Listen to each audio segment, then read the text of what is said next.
सच्चिदानंद भगवान की जय। गुरुदेव भगवान की जय। कुछ प्रश्न है। एक तो यह है कि हम जगत में आए हैं और हम चले जाएं, और हम चाहते हैं कि जिसकी आप चर्चा करती हो, जिसके बारे में बताती रहती हो, आपकी हकीकत को कभी जाता नहीं है, वो हमें समझ में नहीं आता।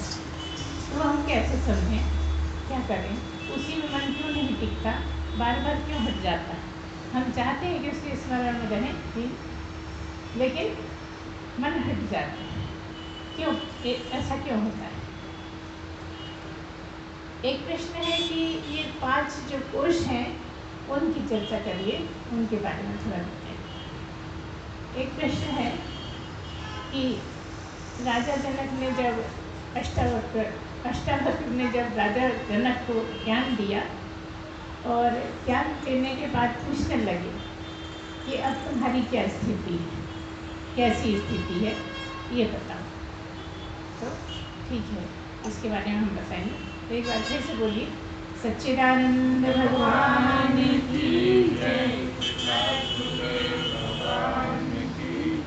गुरु ब्रह्मा गुरुर्विष्णु गुरुर्देवो महेश्वरा, गुरु साक्षात् परब्रह्म तस्मै श्री गुरुवे नमः। त्वमेव माता च पिता त्वमेव, त्वमेव बन्धुश्च सखा त्वमेव, त्वमेव विद्या द्रविणं त्वमेव, त्वमेव सर्वं मम देव देव।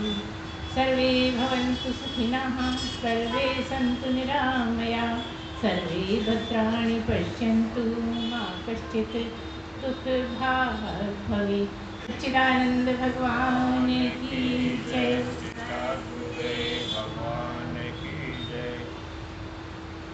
देखिए, हम जगत में आए हैं, काहे के लिए आए हैं, क्या बनकर आए हैं, क्या कारण है कि हम यहाँ आए हैं, है ना? क्या बात है कि हमको मनुष्य शरीर मिल गया है, इस पर विचार करिए पहले कि हम यहाँ मनुष्य बन के कैसे आए हैं और क्यों आए हैं। तो आप पर क्या है, भगवान की जब कृपा हुई है तो आप मनुष्य बन के आए हैं। आपके पुण्य कर्म जो फलित हुए हैं, वो कारण है आपके यहाँ आने का कि आप मनुष्य बन के आए। 84 लाख में घूमते रहे, लेकिन जब आपके पुण्य कर्म फलित हुए और परमात्मा की बहुत कृपा हुई तो आप यहाँ आए। काहे के लिए आए? अपने को जानने के लिए, अपने को समझने के लिए आए। तो कैसे आए? अभी कहा गया कि हम आते हैं, हम चले जाएंगे। तो आप ये जानते ही हो कि हम पैदा होते हैं, हम मर जाएंगे। ये जानने के लिए आप यहाँ नहीं आए हो कि हम पैदा हुए हैं तो मर जाएंगे। आप ये जानने के लिए आए हो कि हम आए तो हैं, लेकिन हम मरेंगे नहीं। जिस दिन ये बात समझ में आ जाएगी कि हम अमर ही हैं, हम मरते नहीं, हम पैदा नहीं होते, उस दिन आपका काम पूरा हो जाएगा। और लगातार आप इसी के लिए लगे हैं। भगवान ने भेजा भी इसीलिए, मनुष्य बनाकर जब भेजा है तो यही काम है मुख्य, कि आप ये जानने की कोशिश करो कि आप क्या हो, आपका यहाँ के काम क्या है, आपको करना क्या है, मुख्य कारण आपका यहाँ क्या है। क्या खाली खाना पीना, बच्चे पैदा करना, उनको पालना पोसना, शादी ब्याह करना, क्या इतना ही काम है? ये तो सभी जानवर कर रहे हैं, कभी कीड़े मकोड़े कर रहे हैं। हर जानवर हर तरह का, चाहे वो पानी का हो, चाहे वो हवा में उड़ने वाला हो, चाहे जमीन पे चलने वाला हो, ये सब काम वो कर ही रहे। अगर वो नहीं कर सकते तो एक ही काम नहीं कर सकते जो तुम कर सकते हो। वो विशेष काम जो तुम कर सकते हो वो कोई नहीं कर सकता। वो है परमात्मा को ढूंढने का, परमात्मा को जानने का, परमात्मा को पाने का, परमात्मा को तरह तरह से जैसे भी समझ सकते हो समझने का प्रयत्न करते रहो। लगातार प्रयत्न करना तुम्हारे ही हाथ में। प्रयत्न करोगे तभी कुछ मिलता है। इस जगत में छोटी छोटी चीज़ें भी प्रयत्न करने से ही मिलती हैं, बिना प्रयत्न के नहीं मिलती। जब हम प्रयत्न करते हैं तो मिल जाती है, हमें बड़ी खुशी होती है। लेकिन ये ऐसी चीज़ है, सबसे बड़ी चीज़ है, दुनिया की चीज़ नहीं, तत्व ही ऐसा है जो बहुत ज़्यादा पुरुषार्थ करने के बाद और अत्यंत प्रयत्न में लगे रहने के बाद और जन्मों जन्मों लगे रहने के बाद तब कहीं ये प्राप्त होता है, और मनुष्य जन्म नहीं होता। जब जब मनुष्य जन्म में आओगे तब तुम्हें इसका प्रयत्न करना है। अगर तुमने ये नहीं किया तो मनुष्य जन्म बिल्कुल बेकार हो गया, क्योंकि मनुष्य जन्म बार बार नहीं मिलता है अवश्य, लेकिन उसमें आप जब गड़बड़ी कर लेते हो तो फिर नीचे चले जाते हो, फिर पता नहीं कब मिलेगा, ऐसा हाल हो जाता है। इसलिए आप सौभाग्यशाली हैं जो सब यहाँ कोशिश करते हैं कि हम जिस उद्देश्य से यहाँ आए हैं वो हम कर रहे हैं, प्रयत्न कर रहे हैं। तो आप आए तो हो, लेकिन जब ये जान जाओगे कि मैं वही हूँ जिसकी चर्चा होती, मैं वही हूँ जिसको ढूंढ रहा हूँ, तो आपका काम पूरा हो जाता है, आप समझ जाते हैं। उसके लिए बहुत सारी चीज़ें करनी पड़ती हैं। हमें सब अपने शरीर के बाह्य अंगों को समझना पड़ता है, जगत की सारी चीज़ों को समझना पड़ता है, अपने जितने भी है कि कर्मेंद्रियाँ क्या हैं, ज्ञानेंद्रियाँ क्या हैं, पंचकोश क्या हैं, पंच तत्व क्या है, जितना भी है 42 तत्वों के बारे में जानना पड़ता है। आप सीधे आत्मा को जानने लगोगे नहीं जान सकोगे। पहले जगत के बारे में जानो, जितना ज़्यादा आप चतुर हो, जितना ज़्यादा आप कार्य कुशल हो, उतने ही समझो कि आप परमात्मा की तरफ आकर्षित हो पाओगे। अगर तुमने ज़्यादा काम नहीं किया है, अगर आलस बहुत किया है, अगर जगत के काम में मन नहीं लगता है, तो परमात्मा को भी भूल ही जाओ, ठीक है ना।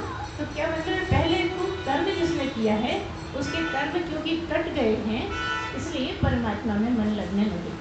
तो जिनका मन नहीं लगता है वो ये बिल्कुल पक्का जान के रखें कि उनके कर्म इतने ज़्यादा पड़े हैं, इतने ज़्यादा पड़े हैं कि चंचल मन होने के कारण मन नहीं लगता, भगवान के नाम से ही दूर भागते हैं। अरे भाई ये बेकार के काम हम नहीं करते, हमें इसे बिल्कुल अच्छा नहीं लगता, हमारा मन नहीं लगता। अब तरह तरह की बातें सुन लीजिए, क्यों? क्योंकि मन इतना गंदा है, अभी इतने ज़्यादा कर्म पड़े हैं कि यहाँ नहीं बैठ सकते, यहाँ की बातें गालियों जैसी लगती हैं। तो उसमें से जो आपने अब मैंने बताया कि बहुत कुछ जानना पड़ता है, उसमें से एक है पंचकोश, है ना। ये पंचकोश क्या है, पंचकोश क्यों जानना जरूरी है, क्या मतलब है इनके बारे में समझने का। तो हम बहुत बार इसको पहले भी बताए हैं, आज फिर से आप क्योंकि चाहते हैं कि इसके बारे में फिर से हमें स्मरण कराएं, इसलिए हम इसको सुनाएंगे, क्योंकि और भी प्रश्न है। क्या है पंचकोश?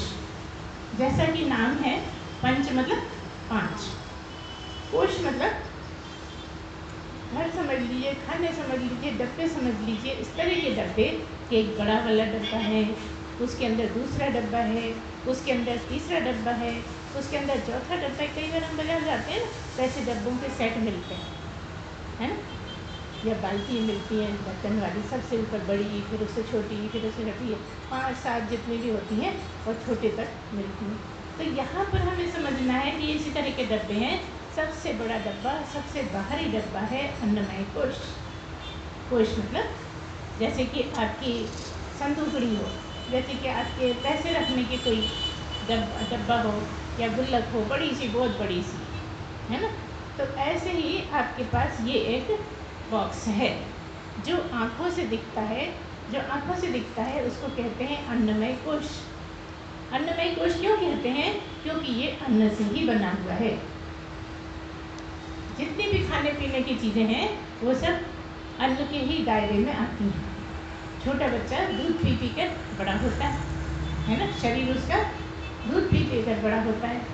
तो कैसे होता है? माँ अन्न खाती है, उसका दूध बनता है और फिर बच्चा पीता है। हम भी सीधा अन्न खाते हैं और उससे हमारा काम चलता है। तो सबसे पहले नंबर का है वो है अन्नमय कोश, जो आँखों से दिखता है, जो स्थूल शरीर है उसको कहते हैं अन्नमय कोश। दूसरे नंबर पर है प्राणमय कोश, जो प्राणों के आवागमन की जगह है। अन्नमय कोश के अंदर है प्राणमय कोश।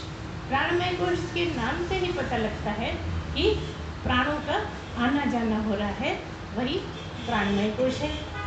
प्राण यहाँ वायु को बोला है, जो वायु सीधे अंदर जाती है, ऑक्सीजन शरीर ले लेता है और सारी वाहिनियों में ऑक्सीजन दौड़ती है, शरीर में के सारे काम होते हैं, तो वो है प्राणमय कोश।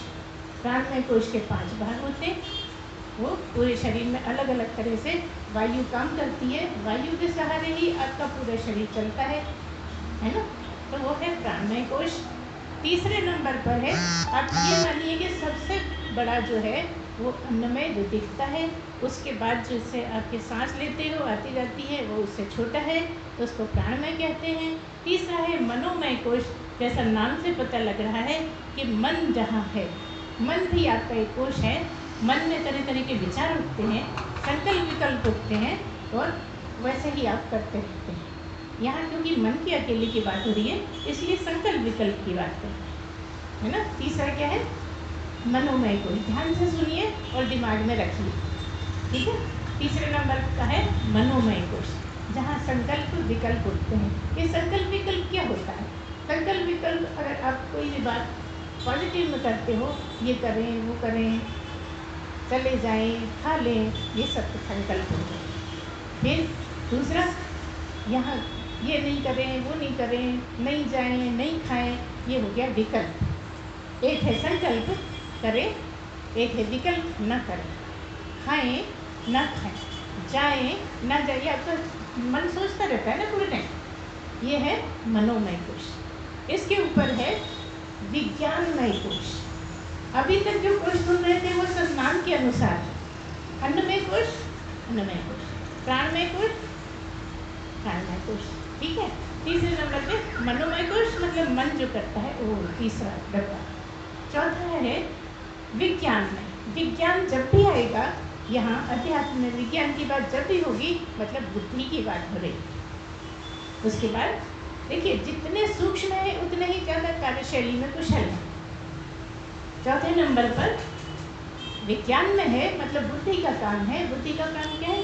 जो संकल्प विकल्प करे मन ने, उसमें से किसको चूज करती है, किस पे मोहर लगाती है, बुद्धि किस बात का निर्णय ले रही है, जाए कि नहीं जाए। तो एक बात पे निर्णय ले देगी कि चलो हो आते हैं, सत्संग में जाना है हो आते हैं, क्यों ना करें। इस तरह का तरह तरह के तर्क देगी बुद्धि और आपको मना लेगी। कहीं गलत जगह जा रहे हो, सत्संग ये उसके अरे क्या करेंगे जाके, बेकार दिमाग भी खराब होएगा, गलत जगह हम क्यों जाएं, हम सत्संगी हैं, ऐसा आपको तर्क देके बुद्धि निर्णय ले लेगी कि नहीं जाओ अगर सत्संगी हो। इसी तरह सब जगह चलता है। हम एक उदाहरण बता रहे हैं आपको कि जाएं कि नहीं जाएं, और बुद्धि किस तरह से निर्णय लेती है ये आपको बताइए। कौन से कोश की बात हो रही है? विज्ञानमय कोश, चौथे नंबर का विज्ञानमय कोश। और विज्ञानमय कोश के बाद है आनंदमय कोश। एक बात और बता दें हम बुद्धि का, कि जो बाहरी कोश है वो कम शक्ति वाले, जैसे जैसे अंदर जाते हैं शक्ति बढ़ती जाती है। मन की शक्ति जितनी है उससे ज़्यादा बुद्धि की शक्ति है, और बुद्धि की शक्ति अगर आपके पास है, बुद्धि की पावर अच्छी है, तो बुद्धि मन को काबू कर लेती है। अगर आपने सारे जीवन बुद्धि से काम लिया है, अगर आपने ये समझा है कि मन के पीछे नहीं भागना है, बुद्धि ही सही निर्णय लेती है, तो आपका काम बनेगा, क्योंकि बुद्धि मन को कंट्रोल कर लेगी। और अगर बुद्धि में पावर नहीं है, मन पावरफुल हो गया है क्योंकि आपने हमेशा मनमानी करी है, जो मन ने कह दिया वही करने लगे, आप मनमुखी हो, तो आप मनमुखी होने के कारण बुद्धि को बेकार समझोगे। अरे नहीं भाई, मन की माननी पड़ती है, मन कह रहा है, मन जो कहेगा वही करते हैं हम तो, है ना। और बुद्धि जो कहती है उसको छोड़ देते हैं, उसका सुनते ही नहीं है।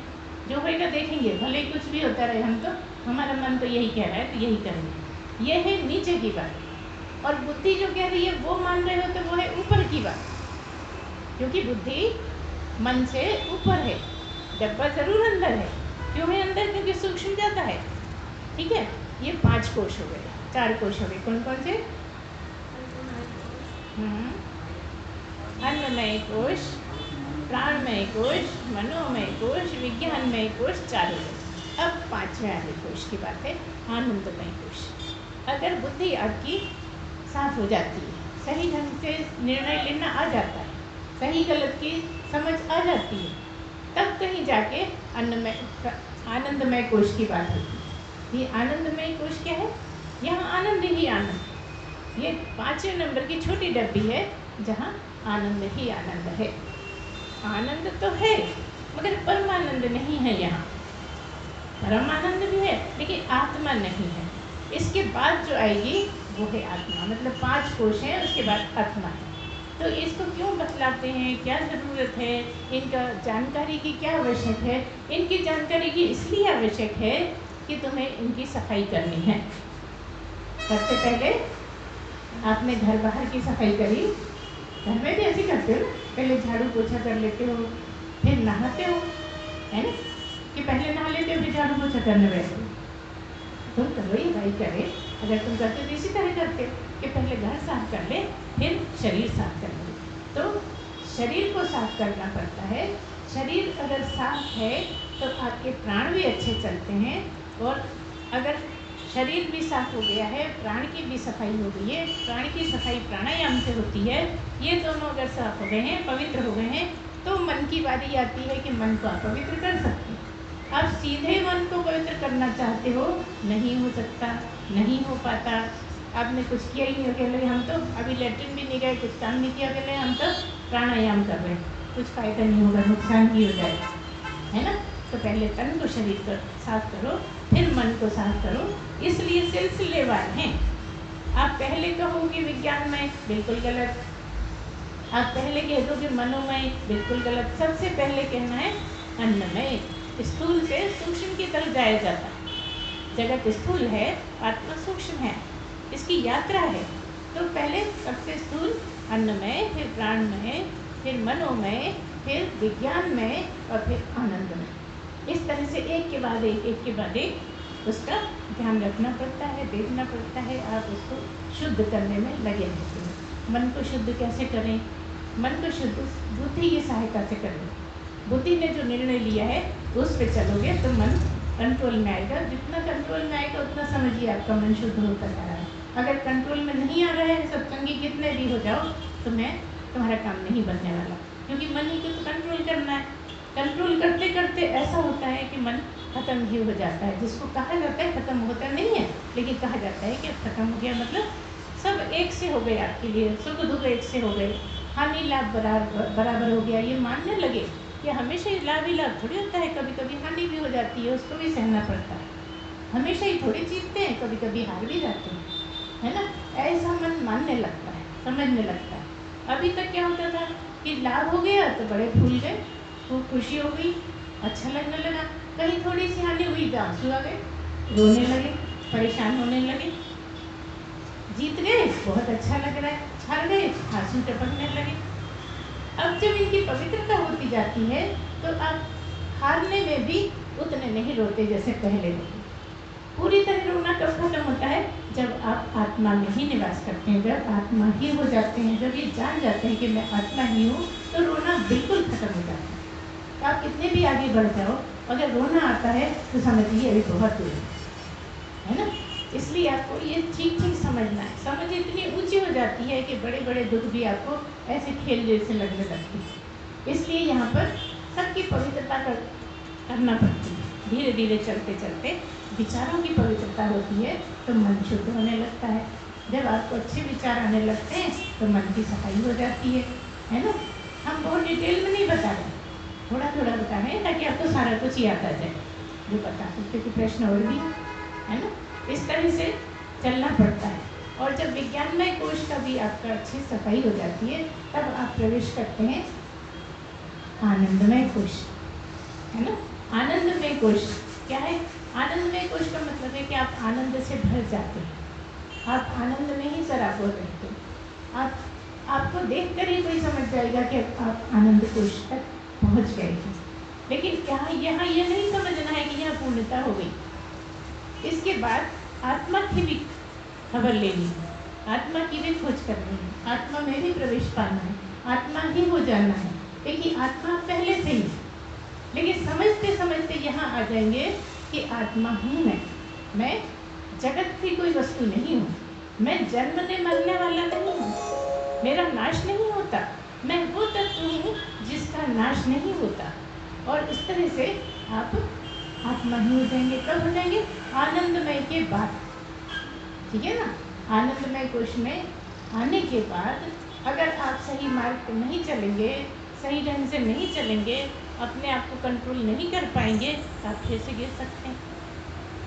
क्योंकि अभी यहाँ तक आ तो गए, लेकिन आत्मा नहीं बोल। ये समझ नहीं आया कि मैं आत्मा ही हूँ, बस मगन रहने लगे और आनंद का ही आप अहंकार करने लगे। अहंकार होगा तो गिर जाओगे।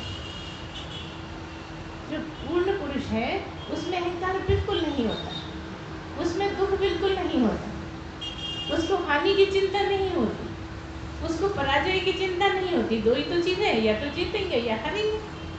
जीत गए तो भी ठीक, हार गए तो भी ठीक, सामने वाला भी जीत गया, एक को तो हारना ही पड़ेगा। इस तरह से तसल्ली रखता है जो पूर्ण पुरुष है, जो पूर्ण हो गया है। इस तरह से ये 5 पुरुषों का ज्ञान होना आवश्यक है और बहुत सारा कुछ है जिसको जानना पड़ता है। जब जब आप जो प्रश्न रखते हैं उसके हिसाब से उस पर उसका जवाब देते रहते हैं। अगर आप ध्यान से सुनेंगे, उसका चिंतन मनन करेंगे, पूरे हफ्ते उसके बारे में जानने की कोशिश करेंगे तो कुछ प्रश्न भी उठेंगे और जब आएंगे तो फिर प्रश्न रखेंगे, फिर से बता देंगे। लेकिन आपको रखना पड़ेगा, जो आप नहीं समझे हो मनन चिंतन से ही निकलेंगे। इस तरह से आप चलते रहेंगे तो आपको पंचकोश का समझ में आएगा और जब पंचकोश पूरे यहाँ तक यात्रा हो जाएगी तो आत्मा में भी प्रवेश मिल जाएगा। और ये जो आनंदमय कोश है ये टपकता तो जरूर है, दिखता तो जरूर है, समझ में तो आता है किसी को भी, समझने वाले समझ लेते हैं, लेकिन हम ऐसे बने रहें जैसे हमें अभी कुछ भी नहीं आता, मतलब अहंकार का प्रवेश ना होने पाए।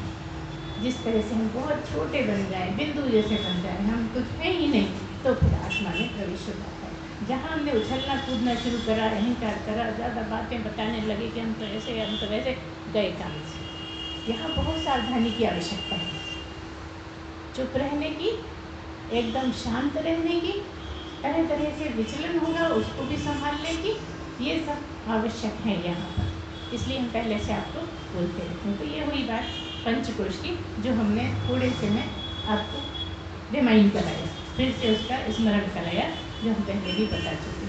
अब एक बात कह रहे हैं कि क्या विनाशो यस्य नास्ति में हाँ, बोला गया कि अष्टावक्र ने जब राजा जनक को ज्ञान दिया, ज्ञान देने के बाद फिर उन्होंने पूछा कि अब तुम्हें कैसा लग रहा है, अब तुम क्या जाने, हमने तो तुमको बताया, तुम क्या समझे। उस पर से ये वाला बोला गया, दोहा बोलो, श्लोक बोलो, जो भी बोलो, 2 लाइन का क्या है, बोलिए पहले क्या, अहो अहम नमो मह्यम विनाशो यस्य नास्ति में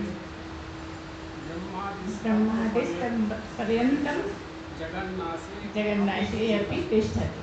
ठीक है, ये वाला किसने बोला, राजा जनक ने जवाब दिया, प्रश्न के जवाब में दिया, क्या कहा कि अब मैं ठीक ठीक समझ गया। क्या समझ गया कि मैं ही हूँ। क्या समझा कि मैं ही मैं हूँ। अब जब मैं ही मैं हूँ तो कौन किसको नमस्कार करे, मैं अपने को ही नमस्कार करता हूँ। कहते हैं जनक कि अब मैं किसको नमस्कार करूँ, सब कुछ मैं ही हो गया, गुरु भी मैं ही हो गया, चेला भी मैं हुआ, जगत में हुआ, जो भी है, जहाँ भी जो भी सोच सकते हैं सब मैं ही हो गया, तब मैं किसको नमस्कार करूँ। इस तरीका बात कहते हैं, अहो अहम नमो मह्यम, मैं अपने आप को ही नमस्कार करता हूँ। आहा, आनंद की हालत में बोलते हैं, आहा कितना आनंद है, मैं अब किसको नमस्कार करूँ, मैं अपने आप को ही नमस्कार करता हूँ। क्या मतलब, अगर मैं तुमको नमस्कार करता हूँ तो अपने आप को ही करता हूँ, तुमको करता हूँ तो अपने आप को ही करता हूँ, तुमको करता हूँ तो अपने आप को ही करता हूँ, किसी को भी करता हूँ तो मैं अपने आप ही को करता हूँ, क्योंकि मैं यहाँ भी हूँ, वहाँ भी हूँ, कहाँ भी हूँ, हर जगह हूँ, हर चीज़ में हूँ, हर पक्षी में, हर जानवर में, सब में मैं ही मैं हूँ। तो मैं किसको नमस्कार करूं, मैं जिसको भी करता हूँ मैं स्वयं को ही करता हूँ। अहो अहम नमो मह्यम विनाशो यस्य नास्ति में, उसको नमस्कार करता हूँ जिसका विनाश होता ही नहीं। मैं वो हूँ जिसका विनाश होता ही नहीं। विनाशो यस्य नास्ति में, मेरा विनाश नहीं होना है, मैं सदा अमर ही हूँ। मैं वो तत्व हूँ जो नाश नहीं होता। नाश किसका होता है, जो दिशे तो सकल विनाशी। कह दिया कि जो दिखता है वही विनाश होता है, जो दिखता है हमें उसका ही विनाश होता है, जो दिखता ही नहीं उसका विनाश क्या होगा। तो मैं कौन सा हूँ? जो दिखने वाला वो मैं नहीं। मैं पहले जानता था कि जो दिखने वाला है वो पैदा हुआ है वो मैं हूँ। अब मैंने जाना कि मैं नहीं दिखने वाला हूँ। इस दिखने वाले में जो नहीं दिखने वाला है वही मैं हूँ। विनाशो यस्य नास्ति में जगन्नाशो अपि तिष्ठति।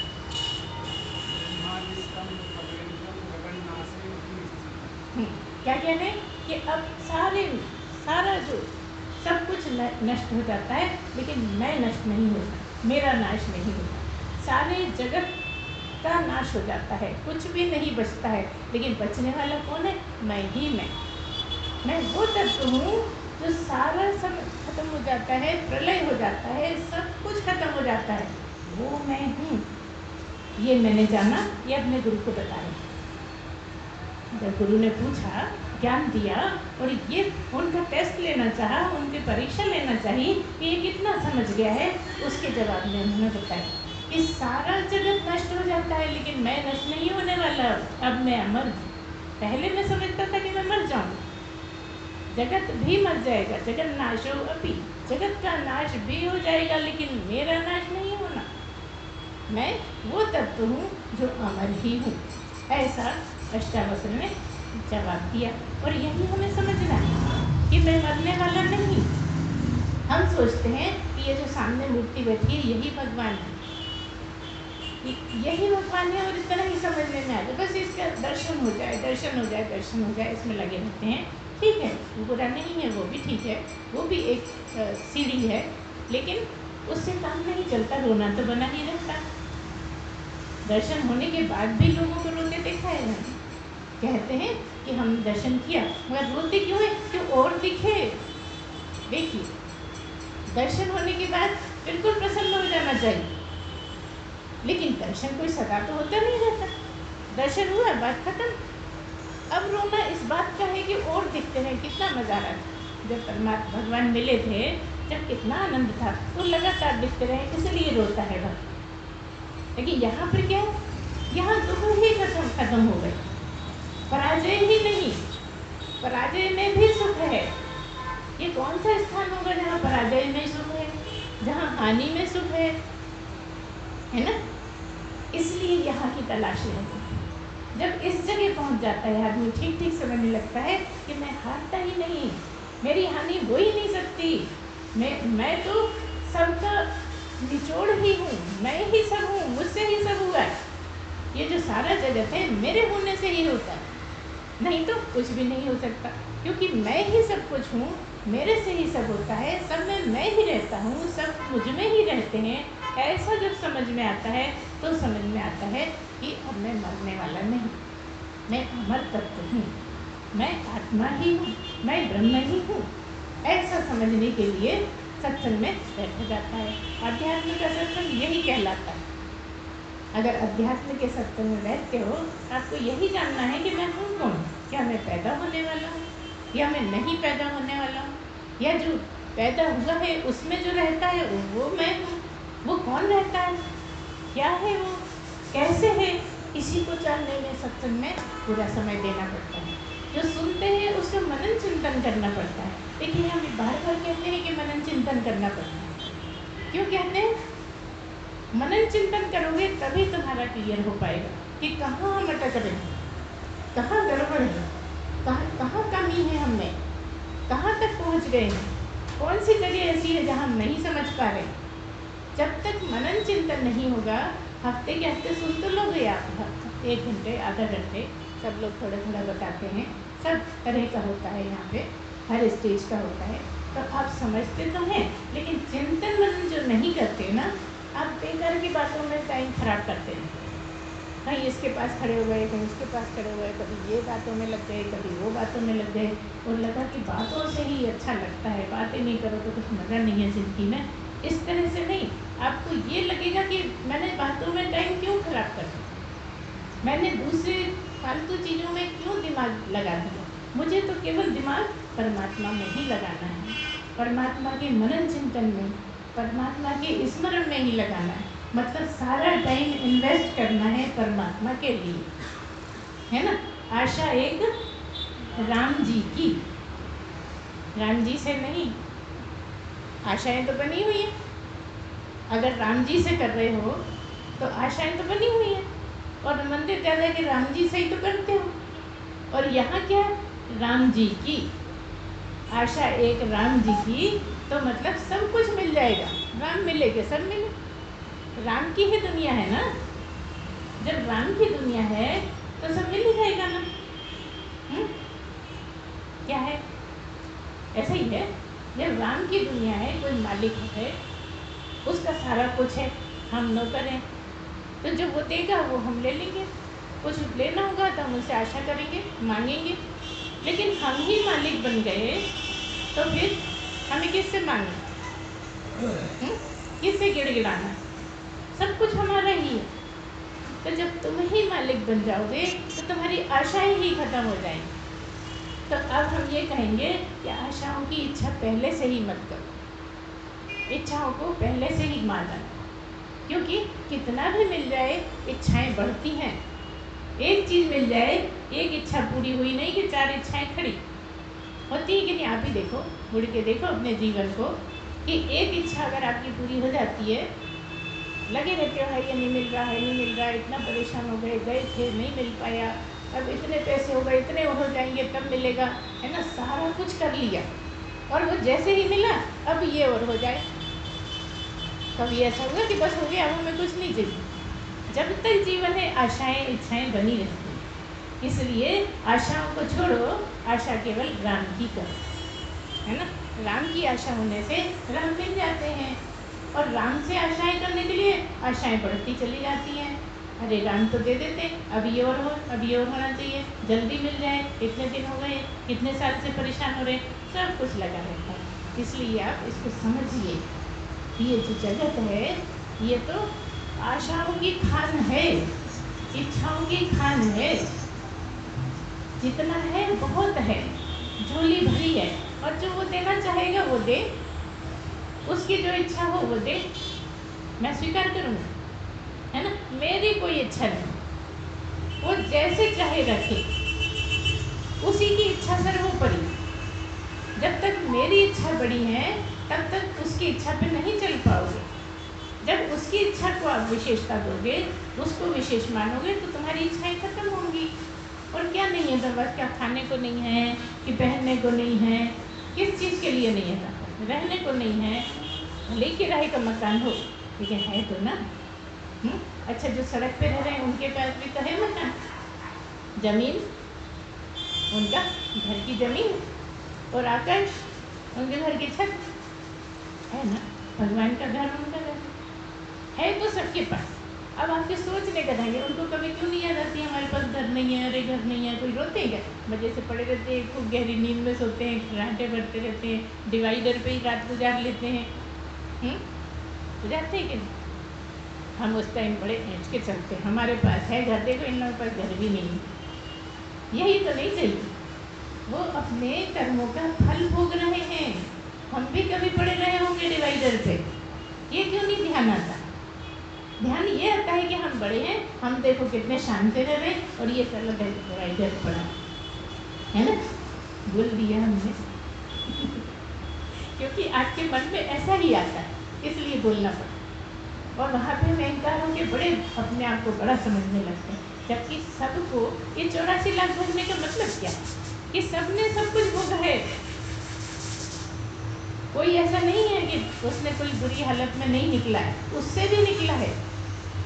जब हम मान लो किसी जगह जा रहे हैं, कोई ऐसी जगह है जहाँ बहुत सारी गुफाएं हैं, है ना, हमको याद नहीं है, घूमे तो बहुत है, लेकिन मान लो हम बहुत ऊंची जगह कहीं जा रहे हैं, है ना, और रास्ते में ऐसी गुफाएं पड़ती हैं कि जहाँ लेट लेट के निकलना पड़ता है। अब तुमको तो हम तो लेट के नहीं निकलेंगे, तो फिर मत जाओ वहाँ पे, लेटोगे, बड़ी खुशी से लेटोगे, फंस के भी निकलना होगा तो निकलोगे, आनंद आएगा, है ना। तो ऐसे ही हर जीव का हर तरह की स्थितियों से गुजरा है, तब यहाँ आ पाता है, तब मनुष्य बनता है। और इतना सह कर भी मनुष्य जन्म में ऐठने लगता है, अकड़ने लगता है, दूसरों को छोटा समझता है, अपने आप को ज़्यादा समझता है, मैं ऐसा मैं वैसा। कितना भी छोटे से छोटा है मनुष्य तो भी वो अपने आप को ज़्यादा समझता है। हमने बहुत से ऐसे लोग देखे, कुछ नहीं आता, कुछ नहीं करते, कुछ समझते नहीं, लेकिन अहंकार इतना कि पूछिए मत। पूछो किस बात का अहंकार है, कुछ भी तो नहीं है।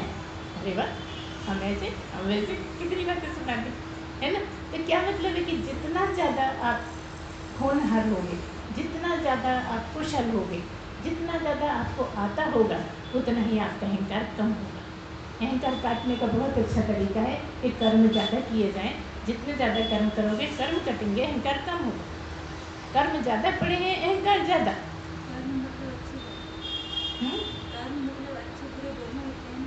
जो भी हमने मनुष्य जन्म में जो जो कर्म करे ना, उनको काटना है। और नीचे की योनियों में जो भी कर्म करे हैं वो काटने का नहीं, वो बनते ही नहीं। वो मनुष्य चला रहे हैं, तो जैसे भी हालत में मनुष्य कर्म काटने के लिए वहाँ ले गए। दुख है या सुख है, जैसे भी हालात है किसी भी जानवर के, वो केवल भगवान के अनुसार चल रहे हैं। हमको फ्री छोड़ा है, इसलिए हम अपने अनुसार चल रहे हैं। हमारी जो इच्छा होती है उसके अनुसार चलते हैं, हम भगवान की सुनते ही नहीं। भगवान ने कहा कि हमने इतनी अच्छी बुद्धि दी है, अब तू सोच समझ के चल। लेकिन हम यहाँ इनकार करने लगते हैं, हम गलत काम करने लगते हैं, हम अपने आप को श्रेष्ठ समझते हैं। अरे हम कितने मज़े में हैं, हम कितने अच्छे आदमी, हम कितने सुंदर हैं, हम ऐसे हम वैसे, दुनिया भर का ढेर लगा लेते हैं। तो जब आप में ये सब सोच नहीं होगी तो समझना कि आपकी थोड़ी शुद्धि हो गई है। और अगर आपकी ऐसी सोच है तो समझना अभी हमें बहुत करने को पड़ा है। मनुष्य जन्म बहुत छोटा है, निकल जाएगा, हम कर पाएंगे कि नहीं कर पाएंगे। इसलिए समय कम होने के कारण ज़्यादा करना पड़ेगा। कर्म करने का मतलब ये है कि आप बिना निंदा के, बिना लड़ाई झगड़े के, बिना मन खराब किए, बिना दुखी हुए कर्म करते चले जाओ। और ये नहीं मानो कि मैं करता हूँ तब कर्म करते हैं। अगर आपने थोड़ा भी ये माना कि मैं करता हूँ, मैंने किया, मैं सबसे ज़्यादा अच्छा, और कोई नहीं करता, मैं करता हूँ, तो जितने कर्म किए वो फिर बन जाएंगे, उनकी फिर सज़ा मिलनी। अब जो कर्म तुमने किया ही नहीं, सज़ा कैसे मिलेगी? तुमने किए हैं ना, ये मानती हो कि मैंने किए हैं, इसलिए उसकी मिलनी है। जब ये समझ में आएगा कि मैंने किया ही नहीं, मैं करता ही नहीं, करने वाला कोई और होगा, मैं तो शुद्ध बुद्ध नित्य आत्मा ही हूँ। आत्मा क्या करेगी? आत्मा के होने से सब होता है, तो मेरे होने से ही तो सब होता है। मैं कुछ नहीं करता, मेरे होने से होता है। मैं हूँ, आत्मा है, इसलिए तुम सांस ले रहे हो।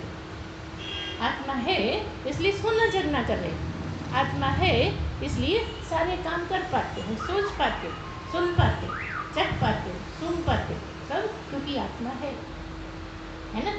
आत्मा क्या कर रही है आप ही बता दो। आत्मा क्या कर रही है? आत्मा कुछ नहीं कर रही, सांस आप ले रहे हो, आत्मा थोड़ी करती। तो जब आप उस आत्मा ही हो गए तो आप कुछ नहीं करते। जब आपको समझ में आ गया, वो पहले से ही, लेकिन जब समझ में आ गया कि मैं आत्मा ही हूँ, आप कुछ नहीं करते। तो ऐसा पहले प्रैक्टिस करनी पड़ती है। जब आत्मा नहीं हुए हैं तो भी ये प्रैक्टिस करनी पड़ती है कि मैं कुछ नहीं करता, सब हो रहा है। जगत में बहुत कुछ ऐसा है समझने लायक जो अपने आप हो रहा है, हो रहा है ना। चांद निकल आया, है ना, सूरज आज उग आया, सब हो गया। पृथ्वी घूम रही है, आप घुमा रहे लात मार के।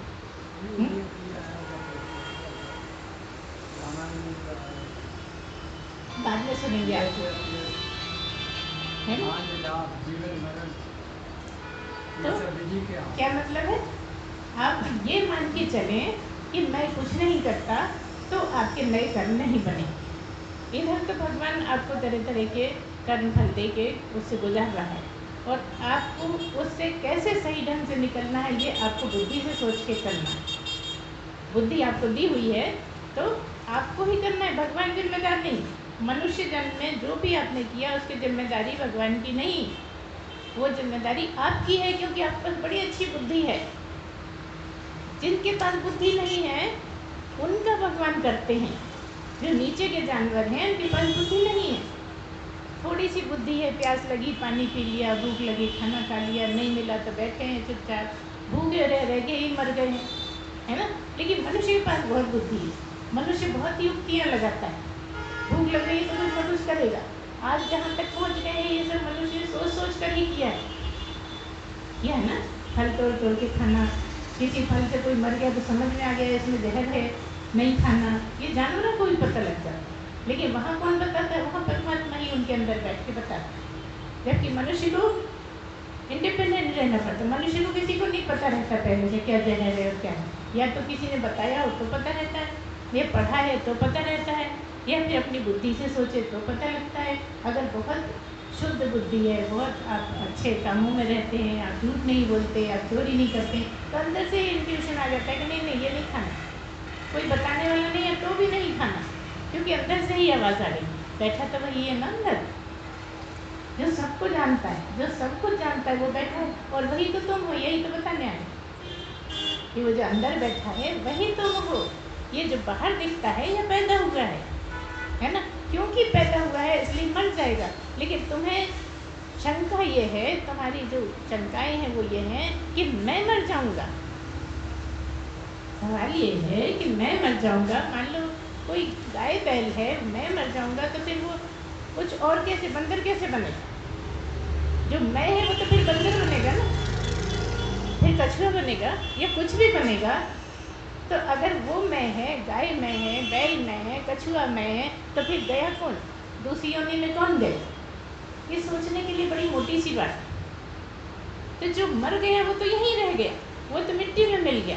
जो नहीं मरा वही मैं, उसको ढूंढना है, उस सूक्ष्म तत्व को जो है, जिसके होने से सब कुछ है, वही को, उसी को जानना है। और वो मैं ही हूँ, वो तू ही है, तो तू ही है वो, और उसी को समझना है। इसलिए गुरु बार बार कहता है कि वो तू ही है, उससे भिन्न नहीं है।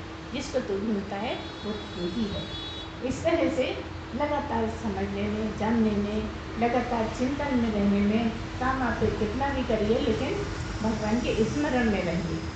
जितना ज़्यादा समय आपने भगवान के स्मरण में निकाला है वही आपकी पूंजी है, वही आप साथ लेके जाओगे, वही आपकी कमाई है। कितना भी धन इकट्ठा कर लिया है, कितना भी सामान इकट्ठा कर लिया है, कितने भी बढ़िया बढ़िया कपड़े इकट्ठे कर लिए हैं, लेकिन सब यही रह जाने हैं। तुम वो जो सूक्ष्म तत्व हो, तुम्हारे साथ केवल वही जाएगा जो तुमने यहाँ कमाई करी, ठीक है ना? पैसों की कमाई नहीं, जो हम इतनी देर से बता रहे, स्मरण की कमाई, अच्छे कर्मों की कमाई, यही कमाई आपको साथ करना है। तो ये धन इकट्ठा करो ना, ये धन जोड़ो, अगर सत्संगी हो तो जोड़ो, है ना? इस तरह से चलते चलते एक दिन ये समझ में आ ही जाता है कि मैं कौन हूँ। जैसा गुरु ने बताया कि तू वही है, जिसको ढूंढता है वही, वो सूक्ष्म तत्व है जिससे सब कुछ होता है, जैसे सारा जगत चल रहा है ना?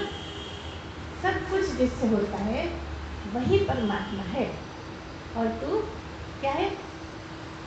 वही तू है, परमात्मा ही तू है, ब्रह्म ही तू है, आत्मा ही तू है ना? आत्मा ही है, ये समझना कितना मुश्किल है, जानने में कितनी कठिनाई है कि मैं आत्मा ही हूँ। लेकिन समझ में आ जाए तो मिनटों का क्या, सेकंड का काम।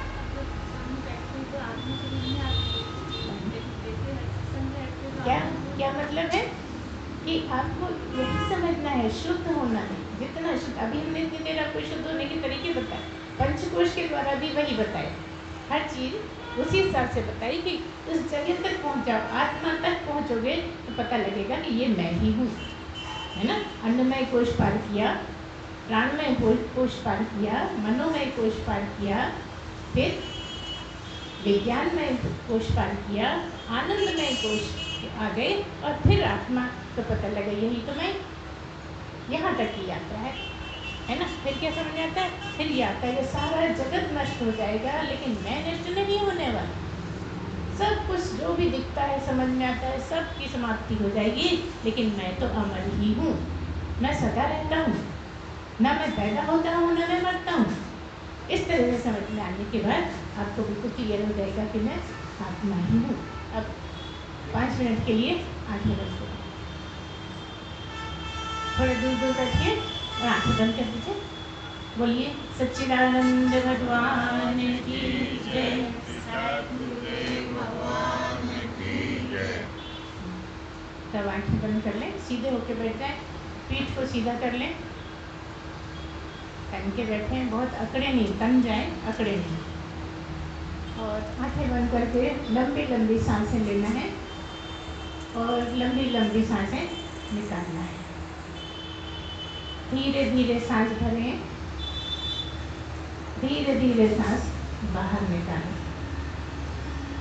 पूरी सांस भरें और पूरी सांस को बाहर फेंकें। धीरे धीरे ही फेंकना है। सांस लीजिए, सांस को फेंकिए।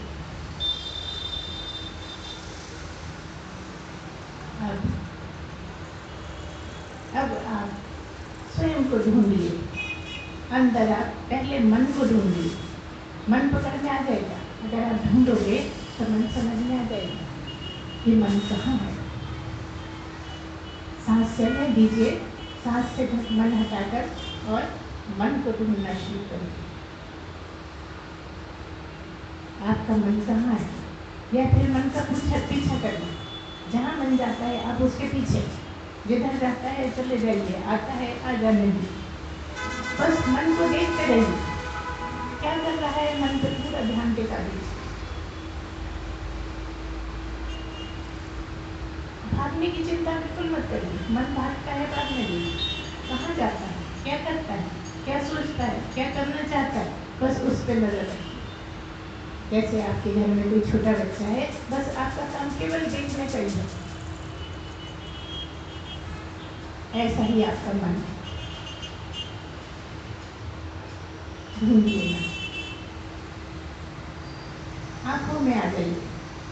अब आप दोनों आंखों में आ जाइए। आंखें बंद रखिए लगातार। जब तक हम नहीं कहें एकदम आंखें खोलेंगे तो नुकसान होगा। कोई भी, सभी लोग आंखें बंद रखें और आंखों में आ जाइए। तो मतलब आप अपने आप आंखों में ही महसूस करें। बंद आंखों से देखिए। आंखें बंद हैं और आप देख रहे हैं। कैसे देख रहे हैं? जैसे खुली आंखों से देखते हैं। बंद ही रहें। किसी किसी को दिखेगा भी, किसी किसी को ना भी दिखेगा। आंखें बंद ही रखिए। प्रयत्न करिए। प्रयत्न करने से हो जाएंगी बंद। और आंखों में ही थोड़ी देर टिके रहिए। अब आप आज्ञा चक्र पर आ जाइए। दोनों भौं के बीच में, दोनों आंखों के बीच में ऊपर बिंदी टीके की जगह आप थोड़ी देर ठहरिए।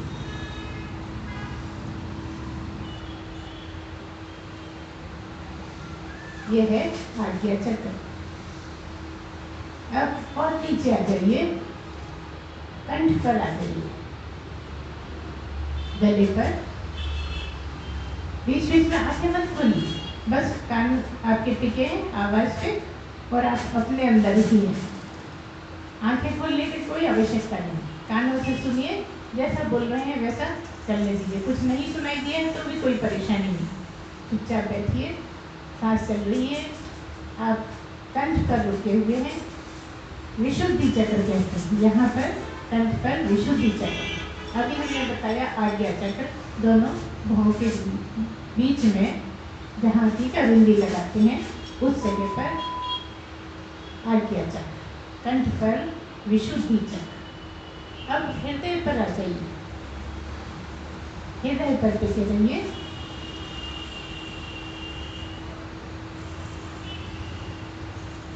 ये हृदय चक्र। हृदय पर जो हृदय चक्र पर ठहरते हैं उनमें बहुत प्रेम उमड़ने लगता है। वो सबसे प्रेम करने लगते हैं। सच्चिदानंद भगवान की जय। गुरुदेव भगवान की जय।